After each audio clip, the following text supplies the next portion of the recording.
Wow, 4 Rune Shader Spike, 4 Inkmoth Nexus, 16 Island. We have Mono Blue Delver from Adam Boyd. Very interesting. And on the other side of things, we have Dustin Taylor, and he is going to be piloting a blue-white Delver deck. Pretty stock blue-white Delver deck. 4 Delvers, 4 Geists, everything that you'd expect. He has the 4 Angels that Jerry made popular. He's playing War and Peace instead of Feast and Famine. He has a mix of Probes and Thought Scours. And we have it's the Adam, 2 Gutshot Adam's on the number. left, Dustin is on the right. His name is not Bernie Wen. Don't let that fool you. So, two accomplished players, 2 not very well-known players, I would compared to other names that we've heard and seen on camera today already. But very, very, of course, it's the Invitational. Everyone is good. Yeah, both these players have won PTQs before. Adam Boyd's first Pro Tour was Pro Tour Kuala Lumpur in Malaysia in 2007. John Finkel actually won that Pro Tour. I met Adam Boyd there. I drafted with him on the top of on a rooftop deck at a hotel. Wow. It's the first time I met him. So a turn 1 Delver from Adam is met with a gut shot from Dustin Taylor, who does not have a 1-drop. Adam going to have a Rune Shader Spike for the second turn here. Dustin's going to pass the turn with 2 mana up after playing a Glacial Fortress. He's going to probe Dustin. Read his mind. So we've got Mana Leak, Restoration Angel, Snapcaster Mage, Vapor Snag, Glacial Fortress. And that's a pretty good hand from Dustin. All of those cards have flash or are instants, so Dustin is going to be able to pass the turn and have Mana Leak up for a very long time. Adam's going to Thought Scour himself. Force Adam to be the aggressor, absolutely. No. Always better to be reacting when you have 3/4 with flash and Mana Leaks. Adam's pondering whether to play. He plays the Inkmoth Nexus. So he has an island in hand, was deciding which one he wanted to play. Dustin going to pass the turn with 3 mana.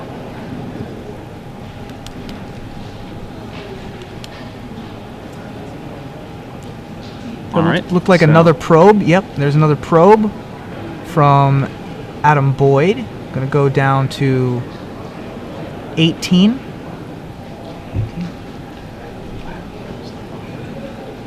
Gotcha. Yeah.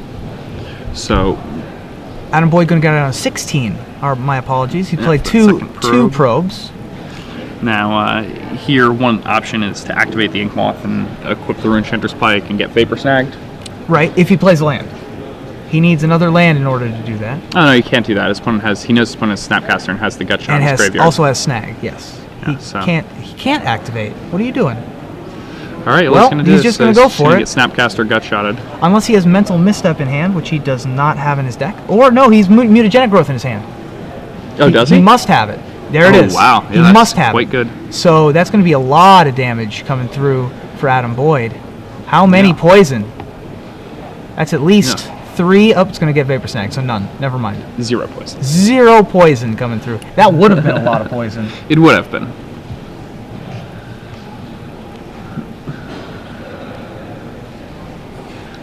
But, I mean, still quite good. Dustin, though, definitely still in the driver's seat here in this game. Adam was able to make him use his Snapcaster Mage and his Vapor Snag to deal with something that he has now in his hand. So he didn't expend any cards, it's just he expended tempo. Yeah, Dustin still has the 2/1 left over, though, and now he has 4 mana untapped and the Angel in his hand and multiple Mana Leaks. But he instead is going to choose to play a Geist, just put all the pressure down. Adam appears to be flooded. Yeah, and it's becoming pretty clear that Adam, doesn't really have much action, especially if that's his play for the turn. Yep. So, at this point, Dustin not too afraid to tap some mana.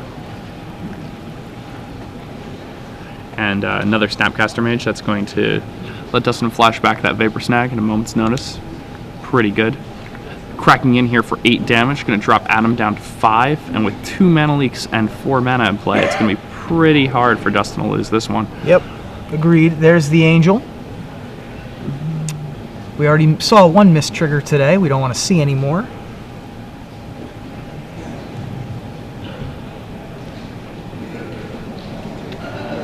Alright, so Inkmoth Nexus trying to get in, and Dustin is probably just going to take it. I mean, if it's not going to kill him. Yeah, Yep, and that's if the end. somehow Adam made it kill him, he could just Snapcaster Vapor Snag Exactly. it. Did he have? He had another Snapcaster. That's right. But yeah, he top decked it. So that was a fairly quick game for Dustin Taylor over Adam Boyd. Dustin Taylor's playing a fairly traditional blue-white Delver deck. Adam Boyd playing a mono-blue Invisible Stalker Runechanter's Pike Delver deck. It takes advantage of Mutagenic Growth, Gutshot, and Gitaxian Probe's free mana to fill their graveyard and make Runechanter's Pikes very big.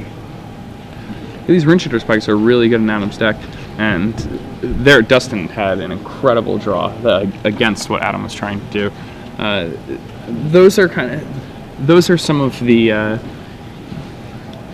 draws you can get where you can play kind of a draw-go game with Delver. Yeah. That's one of the cool parts about Delver is that, yes, you have like your Geist and your Delvers, you have these really aggressive draws, but just the fact that you also have all these flash creatures and all these powerful instants, it can really let you play an aggressive draw-go game. So let's look at the sideboards. What do you think about this? Is a mono blue sideboard of Ghost Quarters, Spell Skites, Frost Titans, Phantasmal Images, and Dungeon Geists. So what do you think? So looking at this board, he's probably going to bring in his Phantasmal Images. I would imagine so, to deal with Geists. Yeah. And Dungeon Geists is a fairly good answer to pretty much everything in Dustin's deck. I think that's a possibility. I mean, it's hard to bring in Dungeon Geist because Dustin's definitely not going to take out his Vapor Snags. That's true. And if Dustin has Vapor Snag Snapcaster in his hand and you cast a Dungeon Geist, you basically just lose on the spot. Fair enough. So, what do you think about the Frost Titans? Trying to go really big. there could be an argument made for it. I don't think you want them here. Okay. But yeah, I think he's just bringing in 4 images, and as far as what he's taking out, he might take out Delver. I don't know. Interesting. So let's move over to Dustin. But then no, because sorry. then he can't have the Pikes in his deck. Yeah. I don't know. I'm not really familiar with the mono blue Delver archetype. Yep. So I'm not sure how he sideboards against the Delver matchup. But I know he's going to want his images. Beyond that, I'm not 100% sure. So let's move over to Dustin. Dustin has. Do you think he has pretty good mental board. missteps? Do you think he brings in the mental missteps Definitely. for Vapor Snags and Delvers and what have you? Ponders and just they hit so much out of that deck. You have to bring He them in. has Tameo the Moon Sage if he wants to go big and late game, although that game did not go particularly late. And then he also has Phantasmal Images of his own, and Yes. he probably will not bring in those. I would agree. He's still a little unsure of what Adam's playing. I'm sure he knows he's playing some sort of blue Delver. He did Secret see a stack. Runechanter's Pike, so he's bringing in the one Divine Offering, almost Definitely. definitely. Also bringing in a Dismember. Yep. So 2 Mental Misstep, a Dismember, and a Divine Offering definitely coming in. Perhaps we'll see some number of Tameo, but He also has Hero of Bladehold, but that's not for this matchup. So yeah, Hero Bladehold again. The issue with these 4 mana creatures that you have to cast at sorcery speed is that if your opponent has Snapcaster and a Vapor Snag on their hand, you pretty much just lose. So it's definitely a scary thing. So, do you think that the matchup is just very bad for Adam, or do you think that he got flooded? Because if the blue-white matchup is bad for Adam, I'm not sure what it's good against. Oh, well, I don't think it's a bad matchup. I think it's probably pretty even. So, Adam starts out with the Delver, and he gets Gitaxian probed into Ponder, Snag, Mutagenic Growth, Delver, Image. That's not a bad hand at all. That's a very aggressive hand. And I mean, and we play second Delver on turn 2, and then Ponder to flip both the next turn.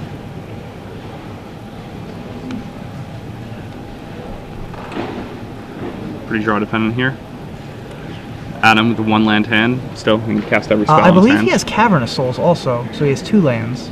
Oh, Adam also had a cavalry I'm assault? sorry, Adam did not. Dustin has. I thought you were talking yeah. about Oh, Dustin. yeah, That's my Dustin mistake. has- Yes, Dustin's Adam has fine. the one land hand, but he has Ponder to hopefully dig himself out of it. Dustin going to target himself with Thought Scour. And Mill's a creature that he could eventually make a guy with, more land haunt. And draws Gut Shots. That's a nice little draw to get off of that. Yeah, pretty nice. So he's going to gut shot this Delver, I assume. Yeah. Gut Shot on Delver. And a mutagenic growth. And Mutagenic Growth. To counter. And an Inkmoth Nexus from Adam. That's right. So he's going to ponder trying to find another blue source here. Probably. Finds the blue source, however, does not Does find not anything that can find flip a anything Delver. that can So flip a Delver, so shuffling it away. definitely going to shuffle that. And, what he's hoping to hit here is an island and then have a spell on the top of his deck. That would be ideal.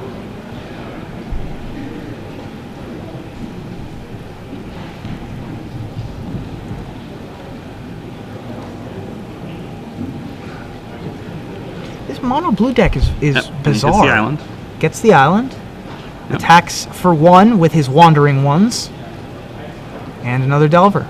Passing to Dustin. Now this is not currently scary, but depending on the top of Adam's deck, could get out of hand fairly quickly. Yeah, it's kind of like the way you think about these Delvers is they're Aaron Ephemerons. Yeah, exactly. They're on suspend until they can actually do something. That's very true. Now, Dustin snap casting a Gut Shot to kill to attempt to kill this Delver. He does not have the Mutagenic Growth this time. Lots of Phyrexian mana being bandied about here. That's and another Inkmoth Nexus for Adam. not really what Adam wants to be seeing. Correct. Now, Adam can Phantasmal Image, copying Snapcaster Mage. And Ponder again. Pretty nice. It's not too shabby. This is... Pretty good. I mean, he can... What is it? It's... I can't really tell what it was, but it was 2 blue cards and a land. Yeah, so he left the Snapcaster on top so that he drew it, and then, And then there was a top spell, I is a assume? Ponder, Okay. so the Ponder will flip the Delver. And then there was a land of some kind next. Probably, I believe it was another Inkmoth Nexus, which he does not want. So he'll No, I mean, he has a... He'll he even most has likely another shuffle it Inkmoth away in his unless hand. the other 2 are super powerful. Dustin draws Sword of War and Peace. Not particularly good. I'm a little surprised it's still in, actually. And he could have just thought he was playing against the Yeah, he Delver could have deck. thought he was playing against a mana screwed Delver opponent. That's true, or a color screwed Delver opponent.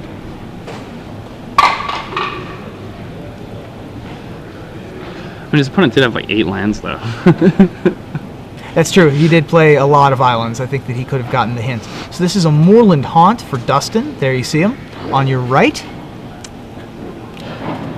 Dustin, a somewhat accomplished player in his own right, obviously qualified for the Invitational. He's a very good player, as is his opponent, Adam Boyd. Yeah, I mean, Dustin won an open series. He's won PTQs before. Yep. Been on the Pro Tour, of course. Both of these players fairly well accomplished. I mean, that's what you're going to get when you come to the Invitational. Every single round is going to be a battle because the worst player at this tournament won an IQ or top 8 in an Open. Pretty much. Yeah. It's possible to get here other ways, but that's pretty much what you've got facing you. So he reveals the Ponder, right? Yep. And flips into a human insect.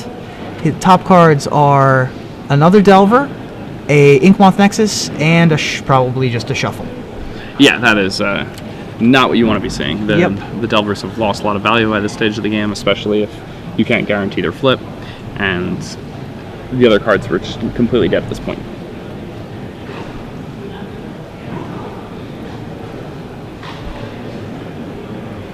So, after this Ponder, Dustin taking a quick shuffle of Adam's deck. Now, what is now that the Delver is flipped, is Dustin's line of play to just equip this sword and hope for the best?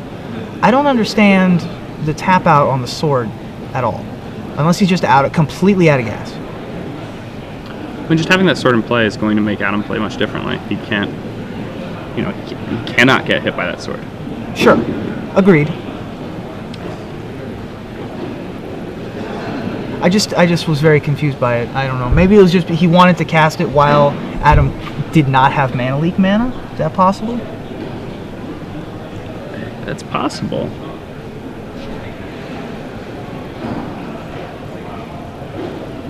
Yeah, but I mean, the other thing is that, you know, if you have the Angels and the Snapcasters in your deck, just having a sword on the battlefield, you can flash things in end step. That's true. It makes the game much harder for somebody else, for somebody to play, especially somebody who's playing cards like Rune Chanter's Pike and, you know, sorcery speed cantrips. That's a very good point. All right, so Taylor's going to drop to 10. And he decides to trade with the image. You know, good to preserve some life there. Pretty valuable. Also puts a creature in his graveyard for Moorland Haunt for much later in the game, which also adds value to the sword. Yep. And a lot of people might say, well, why are you trading when you have a sword in play? But, you know, it's pretty obvious that Adam wouldn't make that attack if he didn't have something he could do. Yeah. So he's going to Snapcaster Ponder once again. Yeah, it looks like there are 2... Is that an invisible That's an Invisible Stalker, a Mana Leak, and a Phantasmal Image, I believe, is what I see there. Not too bad. That's a pretty good top of your library, if I do say so myself. Yeah, I would keep it too. Man, he got to cast Ponder so many times this game. Yeah. It's tough to lose when you cast a playset of Ponders in your first, like, 4 turns or 5 turns. So Dustin... I mean, your hand gets pretty good. Yeah, agreed. Dustin has 3 lands and 2 angels, it looks like, in his hand. All right, going to play this Glacial Fortress, and he's also got does he have a Snapcaster Mage in his hand? No, that's just another land. So he's going to play this. Oh well, now all the secrets are out. Angel. Oh, no, Angel Divine Offering. Oh, Angel Divine Offering land. I see. Yes, did not remember the Singleton Divine Offering. Yeah, interesting. Which also takes down Inkmoth Nexus. When activated, of course. It's interesting that Dustin chose to not play the Cavern of Souls and make the I agree. Angel unblocked. Yeah, I've thought for sure that he would be playing the Cavern of Souls to avoid Mana Leak problems. I presume that's what's going to happen right now. Oh, he's going to make a token. It's reasonable. That's going to get Vapor snagged. Putting Dustin to 9 or 10? 9, and then 4. I believe Dustin is at 4 right now.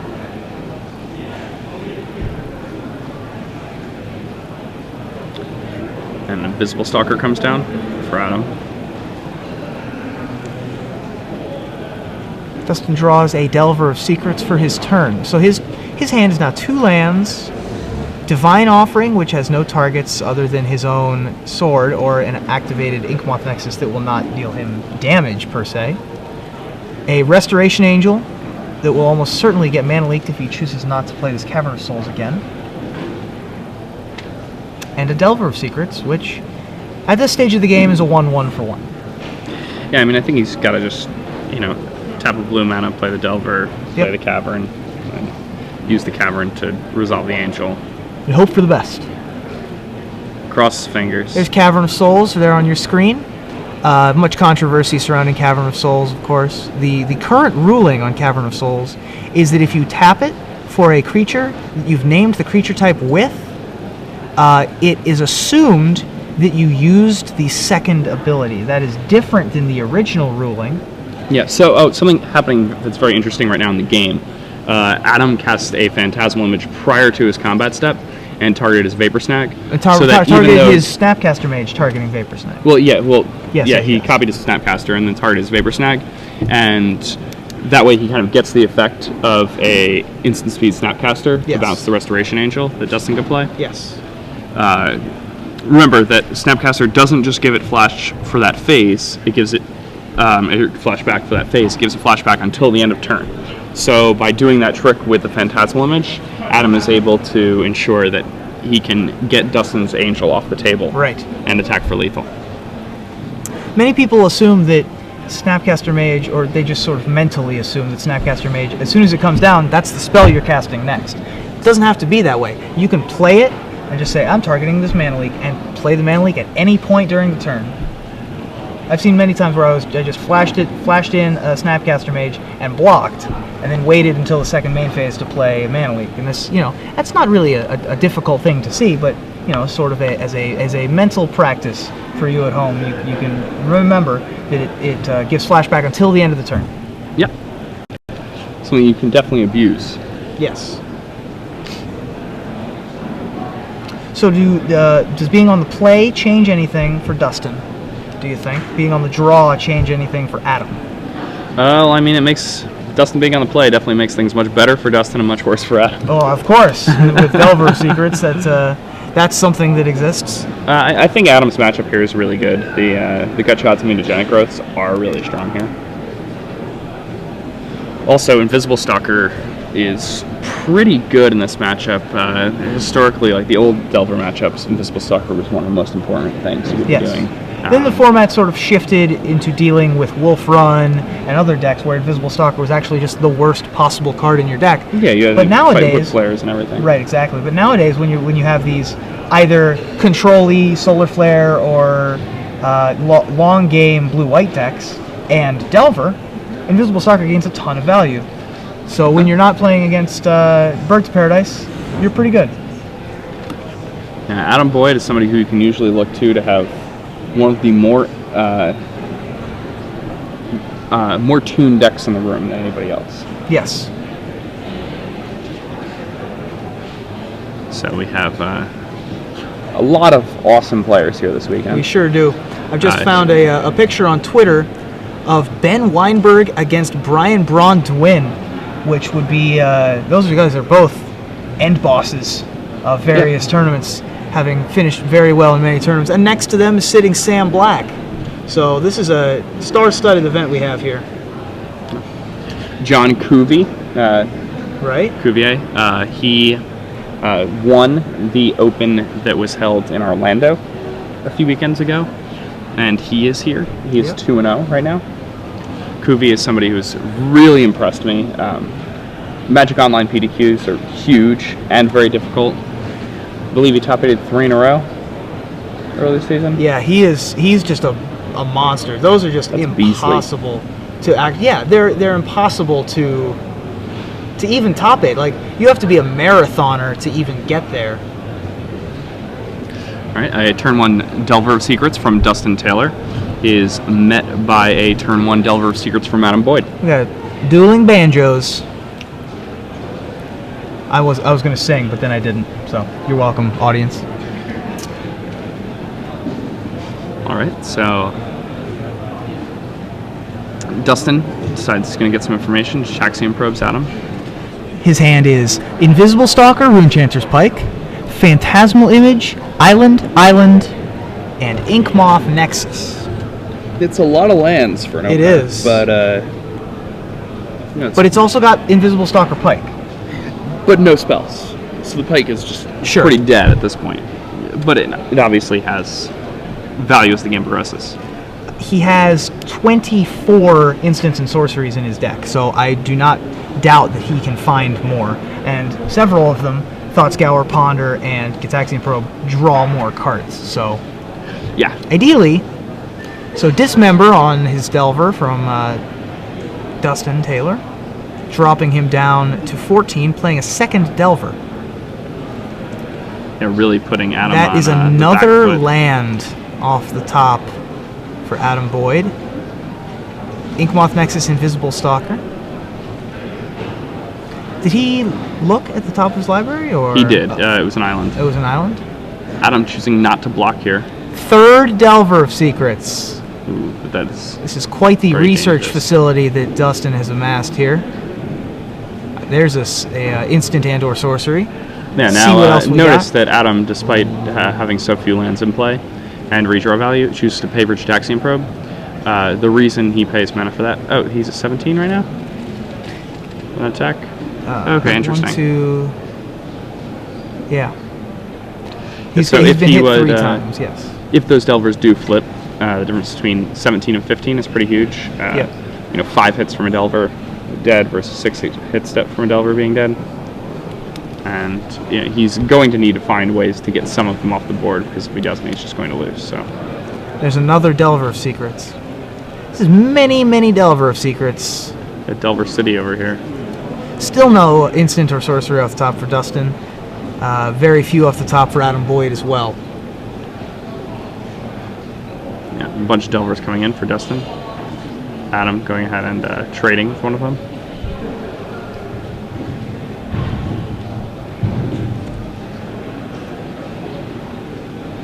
Adam has an island. Of course. A little bit flooded here. He's got several islands here. There's a Rune Chancer's Pike and an Equip. So he's going to swing in for 2. 2. That's not a ton of damage. No. And that's Those Ponder. are going to flip. Those now is going to be taking 9 this turn. This is not looking good for Adam. Adam flying down to 6 here from this attack. There's a Ponder from Dustin, just in case. That's Gut Shot, Vapor Snag, Restoration Angel. He's fully in the driver's seat of this game. Looks like Dustin's going to win. 2-1. Dustin's pretty close to winning 2-1 here. At this point, there's not much Adam's deck can do. Yeah, it's not like he's playing. He has very, once he's behind, it's very tough for his deck to come back. There's not really a lot of, he's got a lot of mana leaks and tempo cards for him to be able to keep the advantage. But once he's behind this far, there's not a lot of coming back.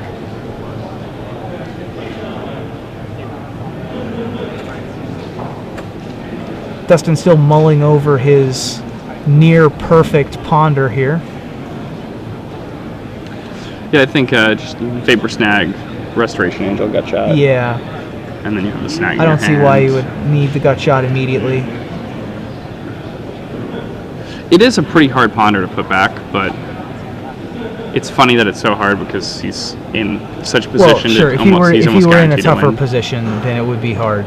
But as it is, he's attacking for 9.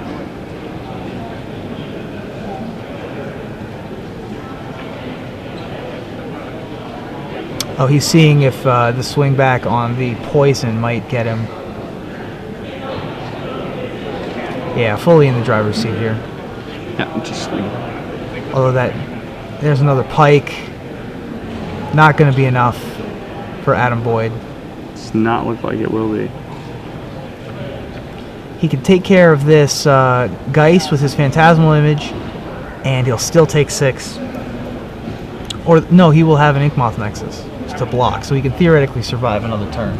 Yeah, at this point he's kind of in survival mode, though. Yeah. He's not winning. He's just not losing. There's not a lot he can do here. Yeah, normally Invisible Stalker with the Pike. Pretty nice way to just keep Geist from attacking you, stop Geist from attacking you, but when you're at 6, you have those other flyers, you're just dead anyway to the Angel token, so. Some more news coming off of Twitter. MTGMom.com letting us know that Ali Antrazi and Jerry Thompson both at 3-0 after their 2 buys, so they are both undefeated.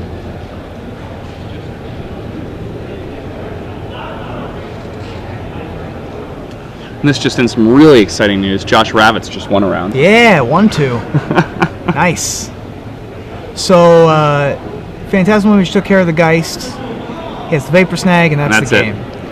Vapor Snag for that Inkmoth Nexus, those activated, and Dustin attacks for 6 in the air, and Adam picks up his first loss of the day. Yep. A little rough for Adam. He got flooded in 2 of the games, but sometimes that happens.